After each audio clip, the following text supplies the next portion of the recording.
हमारे चैनल को सब्सक्राइब करें और बेल आइकन को दबाना ना भूलें। बीएसपी के पूर्व प्रत्याशी राजू पाल हत्याकांड में आप क्या कहना चाहेंगे? देखिए, राजू पाल बीएसपी के प्रत्याशी थे। वो आम नागरिक भी तो हैं, हमारे नागरिकों के एक अधिकार हैं। और वो मान लीजिए बीएसपी के प्रत्याशी की अगर हत्या हो जाती है और उसके 2005 में, और अभी 2023 चल रहा है, और उसके अब देखिए उमेश जो पाल है उसकी भी हत्या कर दी जाती है। राजू पाल की हत्या अब होती है अखिलेश के टाइम में, अखिलेश की जब सपा की जब सरकार थी तब हत्या होती है। योगी का शासनकाल है उसमें हत्या होती है। इसका मतलब क्या है? ये दोनों मिले हुए हैं क्या? उमेश पाल की जो हत्या अभी हुई है वो राजू पाल जो कि बीएसपी के विधायक थे, उसके गवाह की हत्या हुई है। राजू पाल के गवाह की हत्या हुई है। अब यही देखिए कि जहां मायावती जी पे छीटाकशी की जा रही है, वहीं पे राजू पाल जो जिनकी हत्या 2005 में हो गई थी, उनके गवाह को भी अब मार दिया जाता है। और जब ये मारा जाता है, राजू पाल की जब हत्या होती है तो सपा का कार्यकाल था। अभी किसका कार्यकाल है? अभी योगी का कार्यकाल है, जो ढोल पीटते नजर आ रहे हैं कि मेरा बहुत अच्छा शासनकाल चल रहा है, बहुत अच्छा शासनकाल है, डबल इंजन की सरकार है, बहुत अच्छा शासन चल रहा है। तो इसका क्या मतलब होता है? सपा के कार्यकाल में राजू पाल की हत्या होती है और बीजेपी के कार्यकाल में उमेश पाल उसके गवाह की हत्या होती है। इसका क्या मतलब है? दोनों मिले हुए हैं क्या? लेकिन वो कह रहे कानून व्यवस्था मैंने दुरुस्त किया है। अगर गुंडे मवाली यूपी छोड़ के बाहर हैं तो क्या जो उमेश पाल की हत्या हुई है क्या सरकार के किसी व्यक्ति ने की है? या योगी सरकार के किसी व्यक्ति ने की है? या योगी सरकार के संगठन ने की है?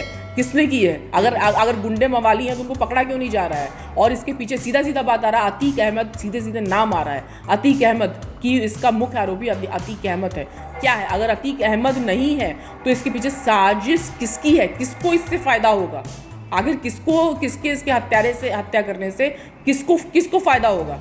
क्या बीजेपी को फायदा होगा? क्या सपा को फायदा होगा? आखिर उमेश पाल को हत्या करके क्या सपा को फायदा था या बीजेपी को फायदा था? क्योंकि राजू पाल बीएसपी के कार्यकर्ता थे, बीजेपी के पूर्व प्रत्याशी थे, तो इसमें बीएसपी को तो किसी भी तरह नहीं किया जा सकता है।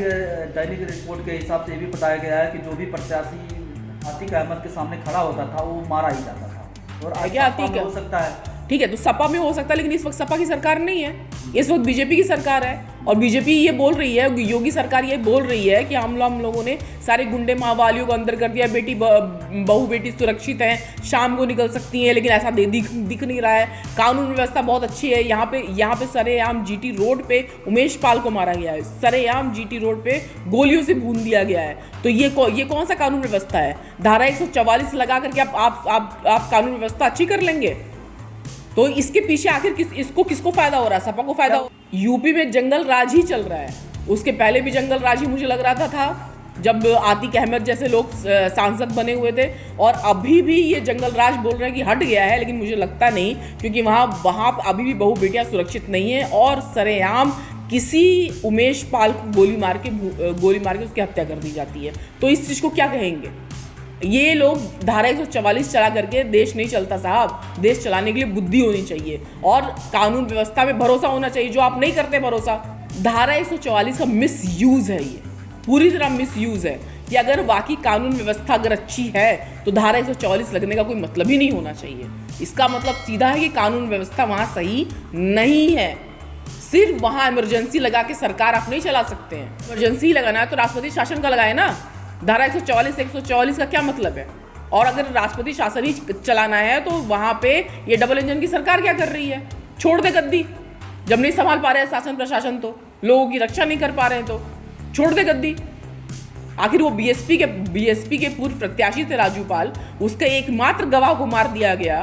तो ये क्या चाहते क्या है? किसी विश्वगुरु तो बन ही गए। महंगाई हमारी चरम पे चल रही है, बेरोजगारी चरम पे है। इन सब चीज़ों में हम विश्वगुरु हैं और इन सब चीज़ों में सबसे नीचे से विश्वगुरु हैं। महंगाई हमारी चरम पे चल रही है और ये पाकिस्तान चिल्लाते हैं कि पाकिस्तान में खाने के लाले पड़ गए, रोटी के लाले पड़ गए। वो ये दिखाते हैं कि अभी भी हमको भारतीयों को खाना मिल रहा है, अभी भी मिल रहा है, लेकिन स्थिति वही होने वाली है। वहाँ पैसे का इतना दुश्वारी हो रहा है। वहाँ के लोगों को रोजगार नहीं है, महंगाई है, बेरोजगारी है, तो अपने वहाँ का क्यों नहीं दिखाते हैं ये लोग? धीरेन्द्र शास्त्री चमत्कार करते हैं। तो ये सारे चमत्कार जाके धीरेन्द्र शास्त्री से ले ले रोजगार, महंगाई हटा दे। आपके आने से पहले सारा चीज उनको पता चल जाएगा कि आपका नाम प्रियंका पासवान है। एकदम प्रॉपर ढकोसले वाला ये इंसान है धीरेन्द्र शास्त्री। और इवन जो बड़े मंदिरों के, आप कह रहे हैं ढकोसले वाला के बीजेपी के बड़े नेता मत्था टेक रहे हैं, आप ढकोसले कैसे चमत्कार कर रहे हो? बीजेपी के लोगों बीजेपी कोई विश्वास नहीं है। अब अभी धीरेन्द्र शास्त्री के बारे में आपने सुना होगा कि अभी वो किसी शादी में गया, उसके भाई ने वहाँ पे कट्टा लहराया, ये नशा करके कट्टा लहराया। तो अभी तक तो धीरेन्द्र शास्त्री ओबीसी, आप यादवों की, सैनी की, कुशवाहा की, इन सब की जमीनें उसने हड़प ली। और अब उसको, लेकिन अब उसने गलत जगह पे हाथ डाल दिया है, उस कौम पे हाथ डाला है जो कि पेशवाओं से लड़ गया। तो धीरेन्द्र शास्त्री तो अब बिल्कुल इसका डाउन होना ही होना है। और इस पे SC/ST एक्ट लग गया है। अब इसके पास तो लोग जाएंगे नहीं, इसकी साख घटेगी।